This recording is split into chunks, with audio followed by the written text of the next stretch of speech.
What's up, everybody? My name's Scott, and today we're talking about a weighted blanket. All right, guys, so a weighted blanket to me is probably the most comfortable and beneficial resource that I've ever bought for comfort and anxiety. So for me, I do have a lot of anxiety, and when I throw this thing on, it feels like a warm hug. So it's a really good feeling to just put on when you go to bed, or if you're in the middle of an anxiety attack, panic attack, whatever. I like the way it puts pressure onto my body.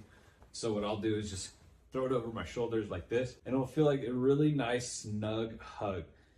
So they recommend anywhere between 7 to 12% of your body weight to have that type of blanket you have. I usually like a 20 pounds, so I can definitely feel the weighted blanket. And for me, that is really important. But you are your own person, so you need to understand what you're going to feel comfortable with. But overall, I think a weighted blanket is extremely amazing to have in your life. If you're someone that enjoys comfort, cuddling, hugs, stuff like that, because it does feel like that. And someone, if you do suffer from anxiety, this really does help. At least it has for me. And I hope it does for you as well. So thank you for watching. I hope you have a great day and take care.